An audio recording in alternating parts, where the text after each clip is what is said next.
More than 5 decades ago, the American-Canadian relationship was defined by two guys named John. America had a glamorous president named John F. Kennedy, while Canadians gave the biggest majority government in their history to an odd-looking lawyer from Saskatchewan named John Diefenbaker. The result was perhaps the worst relations in our two countries' history since the War of 1812. It's all captured in a new book called Cold Fire, Kennedy's Northern Front, and its author, John Boyko, joins us now. Good to have you back here at TVO, John. Good to be here. Let's just put this in the context of the time. We're talking about two sovereign countries, one of which, the States, kind of wants us, Canada, to do its bidding, and Canada having the temerity to believe that it ought to be a sovereign country and run its own affairs. Did the United States at that time, JFK, really regard Canada as a kind of a 51st state? There are many ways in which he did, and I believe that there are ways in which he wanted Canada to act as a sovereign state, and many ways in which he wanted Canada to simply do what he saw as necessary to protect America's security. So let's talk about nuclear missiles, first of all. 57, Conservatives win a minority government. John Diefenbaker becomes the PM, and you write, Diefenbaker was surprised when the Americans immediately began pressuring him to allow the stockpiling of tactical nuclear weapons at their Air Force and submarine bases at Goose Bay, Harmon, and Argentia, Newfoundland. Why so much pressure so soon after Dief's win? Well, what was happening was we need, I think, to put this into the context of the Cold War. Sure. And Kennedy understood, and then before he met with Diefenbaker, both in February in Washington, again in May in Ottawa, he was told by briefing notes from the State Department that Canada mattered because we were geographically between the United States and the Soviet Union. Should the Soviet Union attack, then that attack was coming through Soviet bombers over the North Pole, determined to turn Washington into Hiroshima and New York into Nagasaki. Kennedy knew that Canada, therefore, mattered geographically. And so what Kennedy needed to do was to marry that with what Diefenbaker was bringing, and Diefenbaker was bringing a new Canadian nationalism where he wanted, as you've inferred, to have Canada act more as an independent country, independent from both Britain and from the United States. The issue of having nuclear weapons on Canadian soil had been brought up under Eisenhower, and Kennedy was now saying, we want this decision made. Diefenbaker was willing to do it, but he wanted, with respect to the nationalism that I just referred, to have the promise from Kennedy that if these things were ever going to be used, that the two governments would be in full consultation and that he would have control over when they were fired from Canadian soil. Diefenbaker wanted that consultation. He wanted that control. Never was he convinced that the promises that Kennedy were making were to be believed. He did not believe that Kennedy would allow him that consultation and control. Was it always the plan to have those Bomark missiles nuclear tipped in Canada? Originally, the notion was that these things would be armed with nuclear-tipped missiles. They would be fired at incoming Soviet bombers. The tips would explode. A nuclear explosion in midair would bring down the plane and bring down all the nuclear weapons in it. That was the original plan. Here's John Diefenbaker at the United Nations. My hope is that we shall not leave this place without having done something for mankind, so that we shall be able to say to the peoples of the world that death's pale flag shall not again be raised in war, that fear shall be lifted from the hearts and souls of men. That's a great quote, great speech. How conflicted was he having to give that speech, but also at the same time being pressured to take nuclear missiles on Canadian soil? He was incredibly pressured. Both Kennedy and Diefenbaker were both men of peace, but they were also men who realized that they were living in the real world, and the real world said that the Soviet Union and the United States were scorpions in the bottle. Only one could win, but the entire world could lose. That is, we could all lose the planet in a nuclear holocaust. Should the nuclear war begin, it would never stay limited. It would be global. They both knew that. And that's the situation to which he was referring, is we need to do something to avoid that eventuality from happening. And so everything that Kennedy did was trying to avoid that. Everything Diefenbaker did was trying to avoid that. Now, that's the ends, but their means were in conflict throughout. It's really, some of the language in your book is really quite It's quite blunt because you've got the quotes of what JFK actually thought about John Diefenbaker. For example, telling his brother Bobby, "I don't want to see that boring son of a bitch ever again." What got them off to such a bad start? A number of things got them off to a bad start, and I think the big thing was what I've just referred to, is that Kennedy needed Canada in order to step up and do what he thought was necessary in order to protect American interests and to protect Americans' homeland security. But that quote suggests it's personal. Right. And Diefenbaker needed to protect Canadian sovereignty in ways that he thought was necessary. So even if they got along like gangbusters, they still would have been in conflict, but they did not get along. They didn't get along for a number of reasons. They were from different generations, they were from different classes, they were in different backgrounds. So that put them at odds. And then there were a number of things that Kennedy did that Diefenbaker, who was quite thin-skinned man, took as a personal insult, probably in ways that Kennedy never... Well, he botched his name, right? Well, he botched his name 3 times in public. And what did he say? He called him a Diefenbaker, which some people said, well, that's just the Boston accent, but it was far from the Boston accent because Kennedy, when needed to, could pronounce things correctly. And in this case, he mispronounced it 3 times.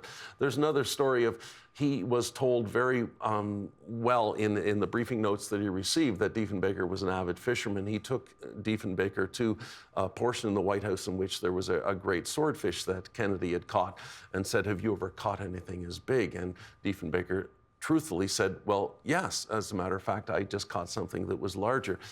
And Kennedy scoffed and said, "You never did." Well, you don't insult a fisherman about the size of his fish. And so when they arrived back in Ottawa, hadn't Diefenbaker ensured that that blue marlin was stuffed and up in his office, and the first thing he did when Kennedy arrived is take him to the fish and say, "There it is." Well, never had 2 men been in more need of a tape measure to solve an issue, and I hope we're still talking about fish. Okay, let's move right along here. They have their first meeting. JFK becomes president January 61. They have their first meeting in Ottawa, May of 61, and JFK's got an agenda. He wants Dief to boycott Cuba, as the U.S. have, and Dief says no. He wants Canada to join the Organization of American States, and Dief says no. He wants Canada to do more to secure the Vietnamese-Laotian border, and Dief says no. He wants Canada to support Britain's application to join the European Common Market, and Dief says no. He wants, of course, Canada to accept American nuclear-tipped missiles, and Dief says no. Why could Dief not find any way to say yes? Well, in each of these cases, and in each of these cases I explain in the book a little bit of the background of why the Americans wanted this to happen, because it was in their interests, and why each of these things were contrary to Canadian interests. So what Diefenbaker was doing was simply saying, from Canada's point of view, this is not a good idea. Kennedy saying, from Americans' point of view, it is a good idea. And there was the rub. And that's, again, what I return to, is it wouldn't have mattered if these 2 men got along famously. They would have still disagreed. But if the Canadian-American relationship is the most important relationship of any Canadian prime ministers, and it is, how does Dief not find it in his heart to at least, give Kennedy a couple of things that'll at least maybe placate him a little bit? And he does, and there are other things that are mentioned that happened in that conversation and happened in the meetings both in February and in May, and in other occasions where they had occasion to deal with each other, obviously, where they did agree and where they did see eye to eye. For example, you mentioned Vietnam. Yes, Canada was part of the ICC, the International Control Commission, that was there with India and Poland, trying to oversee the ceasefire that never really existed in Vietnam. And Diefenbaker helped in a number of ways with Kennedy and with the Americanization of that war. He did it in ways that were not in the front pages of the newspaper, but he did it in ways that Kennedy understood and actually wrote personal notes to Diefenbaker thanking him for Canada's actions. Speaking of speechifying, I mean, no one did it better than JFK, and here's a quote of his as he spoke in Parliament in Ottawa. "Geography has made us neighbors, history has made us friends, economics has made us partners, and necessity has made us allies. Those whom nature hath so joined together, let no man put asunder." And he paused after saying that and looked right at Dief on that last line. How come? He did. There was great applause at that line. It's an obvious applause line. And he turned and he looked right at Diefenbaker. Now, was he simply saying, let us do this, or was he implying you are standing against this? I don't know. JFK and the opposition leader at the time, Lester Pearson, knew each other, had a good relationship. And, you know, at a certain point, Diefenbaker makes the decision that he's going to put his thumb on the scale and actually try to help Pearson become prime minister at the expense of the sitting prime minister of Canada. What made him think he could get away with doing that? Well, he did get away with that, so maybe that's what led him to believe that he could. Part of what was going on was not only that he believed that Pearson would be more willing to do the number of things that he wanted to be done. He also believed that Pearson was simply a better man for the job, and he made that very clear in conversations that he had with some of his aides and with Pearson himself. So he wanted them to win. At the same time, there were a number of liberals, high-ranking liberals at the time, that were organizing Pearson's campaign that read Making of a President in 1960, the Theodore White book, that basically laid out how Kennedy had won, and they fashioned the entire 1962 and 3 campaigns on that book. Not only did they do that, but they hired away Lou Harris, who was Kennedy's pollster and Kennedy's political advisor, to come to Ottawa and to help them with the campaigns. When he arrived on a fake passport using his wife's maiden name. This is Lou Harris. Lou Harris arrived in Ottawa, but made sure not to be seen on Parliament Hill, lest any of the media see him, so met at Stornoway and in other private places, hired 500 women that did polling across Canada, and then analyzed that polling to tell Pearson how to dress, where to appear, what to say, how to say it, and basically shaped the campaigns. That was one way, one of many ways in which, Kennedy played an intricate role in the election that defeated Diefenbaker and brought us Lester Pearson. That was in 1963. Sheldon, I'm going to skip ahead to board 6 here because Pearson did an amazing flip-flop. Initially, he says no to nuclear missiles in Canada and then changes his mind and agrees to do it, wins the 63 election, but during the course of the campaign, here's how you describe one of his campaign events. Pearson found himself heckled as an American stooge. As he approached the podium to address a large rally in Vancouver, an American flag was unfurled before the stage. He looked down, aghast at what was happening before him, and watched it burn. Pearson was fighting a terrible cold that night, as well as an undiagnosed infection that rendered his face red and swollen. He stood bravely before the microphone. Hecklers shouted, "American slave" and "Yankee lover." A group of young men on the balcony loaded long straws and pelted frozen peas at the side of his aching head. For 45 minutes, Pearson soldiered on. He shouted his speech and ignored the taunts and bombardment. Through it all, Marion, his wife, sat stoically on the platform with tears streaming down her cheeks. It's actually, you know, when we think politics today has never been more brutal, it's worth having historians like you remind us that things have been very tough in the past as well. Did, after Dief lost 63 and Pearson wins the 63 election, did relations with the U.S. warm up? They warmed up, and there was a meeting that Kennedy invited Pearson down to Hyannisport, not to the White House, but to meet at the Kennedy compound. And the meeting that they had there over a couple of days was incredible in that a number of the sticking points that had been there were resolved, and resolved really quickly. Even if decisions weren't made, at least a process for making the decisions were established. But what was really interesting is that just shortly after, a few weeks after that, Pearson's first budget came out. Within that budget were a number of very economic nationalist provisions that would have helped Canadian business become more Canadian and hurt Americans that wanted to invest and increase American ownership. Kennedy had his people turn on that budget. It was attacked. Kennedy didn't attack it directly, but he ensured that it was attacked. And those attacks from the United States were one of the reasons that led to those economic nationalist provisions being removed from the budget. So again, I return to Diefenbaker and Kennedy hated each other, but it didn't matter. Pearson and Kennedy respected and liked each other, But again, when it came down to Canada doing things that Kennedy didn't want, that friendship didn't matter. I want you now to take us to really one of the worst days in American history, which is November 22nd, 1963. Before we do that, there's a connection with the events of that day, JFK's assassination at Dealey Plaza in Dallas, and the president's visit to Ottawa, where he's asked to plant a tree. Tell us the story. Well, it's really interesting, and this story really came to light with research that I was doing in the Kennedy Library, which is a fascinating place to visit. I recommend it highly to anyone. In Boston. In Boston. And one of the gentlemen who is a doctor who was at the Kennedy autopsy in 2013 made a number of observations that led me back to this, and not just me, but others back to this. And what we do is we go back to May of 1961 when Kennedy was visiting Ottawa, and Diefenbaker took him to Government House, the Governor General's residence, to do what has traditionally been done, and you plant a ceremonial tree. We all know about Kennedy's health and his back issues that go back to the war and, in fact, back to his childhood. He had a week back to begin with. So there he was, something that was not on his agenda, because I looked at what his itinerary was, and it was not on his itinerary, but it was on the Canadian itinerary. Dief calls an audible at the 11th minute. Right, and Kennedy was not expecting it.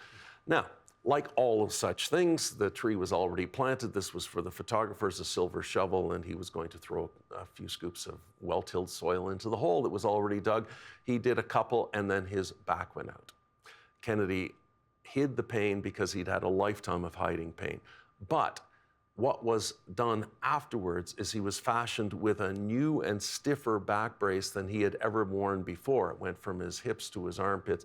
And every morning he put this on, put bandages over it, and then his shirt and suit. Now, flash forward to Dallas. And according to the doctor that was doing the autopsy, when the first shot hit Kennedy, awful, gruesome wound from the back of the neck came out the throat. Gruesome, but survivable. You or I would have slumped over, fallen into the seat of the limousine, and there would have been no target for the second shot. As a result of wearing this back brace, however, he didn't fall, and the second shot killed him. That was the fatal shot, which wouldn't have happened had he not been wearing that brace because he planted a tree in Ottawa 2.5 years earlier. Possibly the back brace that he was wearing before would have allowed him to fall, according to the doctor that was there at the autopsy. Okay, let's finish up on this. Diefenbaker was not demanding an end to America's leadership in the Western Alliance or continental defense, but the respect accorded a partner. He was not suggesting a withdrawal of American investment from Canada, but greater autonomy in determining the country's economic future. Diefenbaker's failing and ultimate failure to convince enough Canadians to share his nationalist vision does not subtract, you write, from its legitimacy or value.